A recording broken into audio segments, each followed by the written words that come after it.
What's up, my dudes? Jett Lawrence letting that big dog eat, bro. Oh man, that was great. Can't really say I would have said much different at that age, but yeah. So I wanted to come in here and make a little video on Jett Lawrence winning his first Supercross race because if you guys don't remember, shortly after his crash last year when he hurt himself, I went in there and made a video titled something like, Jett Lawrence isn't ready for pro Supercross or whatever, and I still completely stick behind that opinion 100%. I stick behind everything I've ever said before, but specifically that is what I'm talking about here. I still stick behind that. I think it was just a little too early last year for Jett to get in there and everybody, tried to shoot me down, tried to be like, oh, Spencer, you're terrible. Oh my gosh, you're so wrong, dude. I literally think had Jett just not gotten into the pro ranks last year, kept on his amateur program, and then came into the pro ranks this year for the first time, I just think he could have totally avoided all of that crashing, breaking his collarbone, that whole sort of situation. I don't know. I mean, to me personally, I just feel like that 17 to 18 years is way better than getting into the pro Supercross at like 15 to 16, and it's not like a big gap, but I think it is a huge gap in your mental state of mind, a huge gap in your just everything as far as that goes, even though it's not a huge gap of time, right? So now he comes out 2021, second year, and gets his win in the second round. Yo, what in the hell was Forkner doing? What in the hell was he doing with that pass, dog? Oh my God. Forkner was not even close to being able to make that pass clean. He just drove her right up in there. Good Lord, Forkner, you're getting in too much of a rush, buddy. Slow her down a little bit. Holy shit. I don't know what in the hell Forkner was thinking on that. I'm just dumbfounded, dog. You would have thought Forkner would have known better than that at this point, but either way, the race did kind of fall into Lawrence's lap a little bit for sure, but obviously he looks a lot better this year. This is kind of what I was going into what I was saying last year, When he got into the lead in some of the races last year, he was just barely hanging on to the bike, dude. I mean, you could just see it multiple laps before he had that crash last year. It was just oh my God, this dude's about to end himself.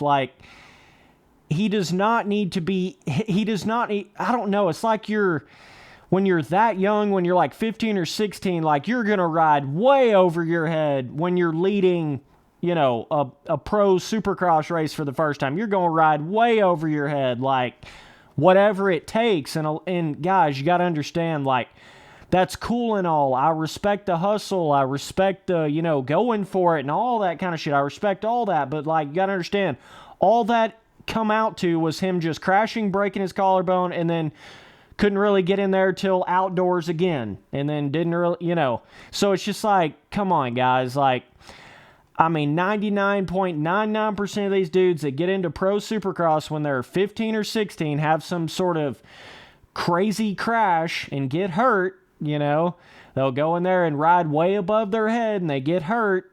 It's just damn, what was even the point in that? They get a little bit of experience, but at the same time, it's man, there's a lot of people that can go in there and just ride it, ride on that raggedy edge and go in there and crash. A lot of people can do that.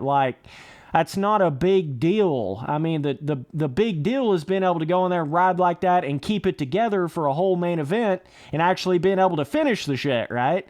That's what matters, I guess, is what I'm saying. And a lot of these guys, luckily for Jett Lawrence, his crash wasn't worse than it was, just ended up in a broken collarbone. He could have, so many times last year, he was literally riding the back wheel, barely hanging on to that shit, dog. He could have flown off into the stadium, broke his back, gotten paralyzed, and we could have been sitting here talking about what it could have been, That's what I'm saying. Ain't nothing, I just think it would be so much safer and better for these dudes to wait that extra year or two before they get into it. I still stick behind that opinion. I know there's a lot of Jett Jett Lawrence fanboys that try to shoot me down when I say anything even remotely on the slight side of possibly negative about Jett Lawrence, right? I don't even have anything against the guy.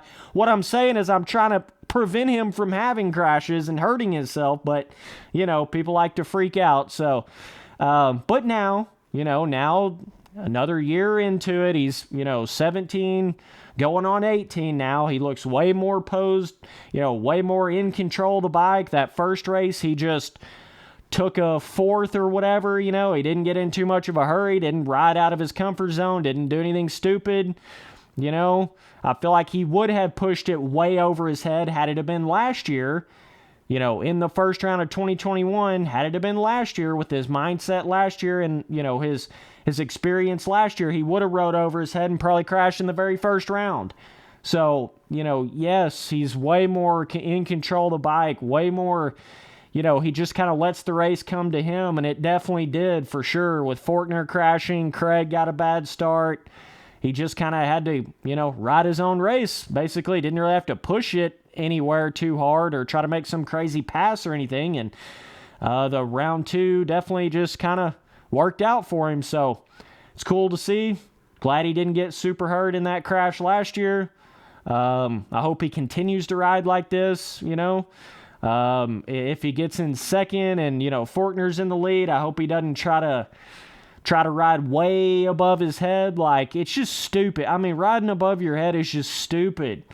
There's just no point in that. Like, yeah, you may get lucky and get a better result like one race, but that shit's going to catch up to you so quick, it's not even worth it. Like, you may have one amazing race from riding over your head, but then the next time you ride over your head, you're going to crash and you hurt yourself and not even be able to finish the championship. Or hurt yourself so bad you can't even come back, period. This is, Supercross. Like, it's not a safe sport. Like, all of your crashes don't just come out with a simple little broken collarbone.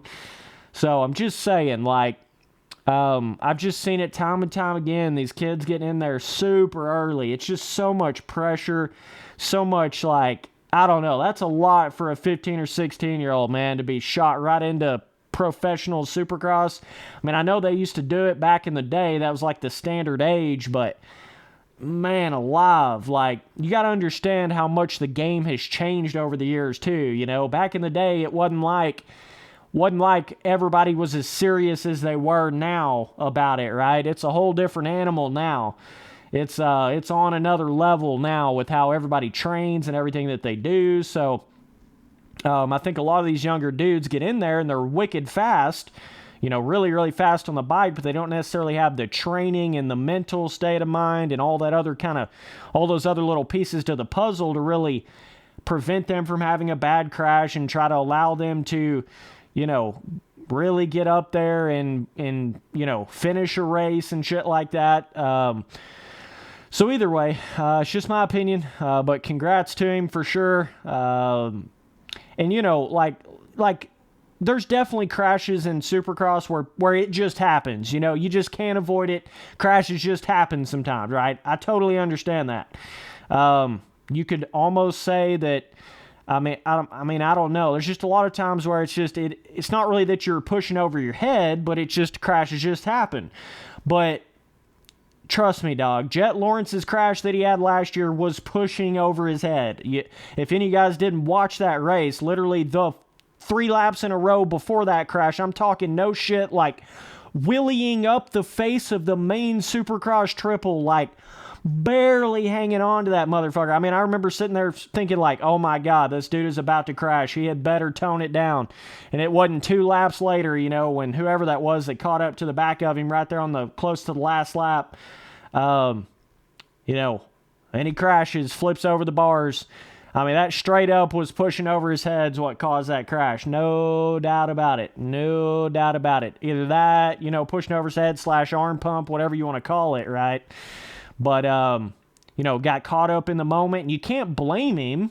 You can't blame a 16-year-old for pushing over their head in a main Supercross race. You can't blame the kid.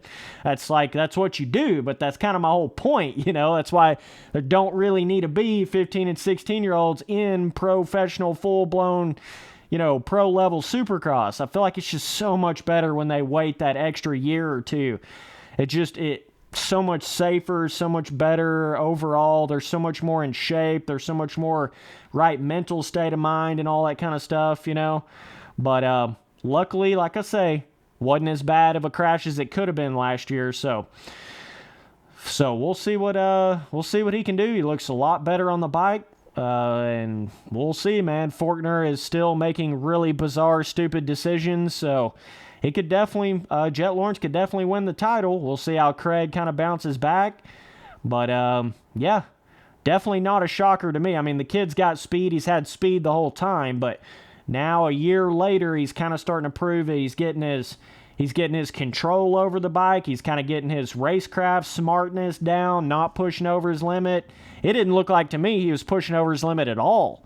I mean, it looked like he was just cruise control, cruising that sumbitch. Like, we'll see what happens, like I say, when he gets right behind Forkner in a race towards the end of it and shit. We'll see what he does, but it looked like he was just cruising on that thing, man. Cruising on it. So he certainly let that big dog eat. There ain't no doubt about it. He was that smooth kind of fast, smooth fast. Didn't look like he was pushing too hard, but he was going plenty fast to win the race, especially with Forkner being stupid and Craig kind of a little bit further in the back. So, but either way, appreciate you guys watching all the videos. Later, dudes.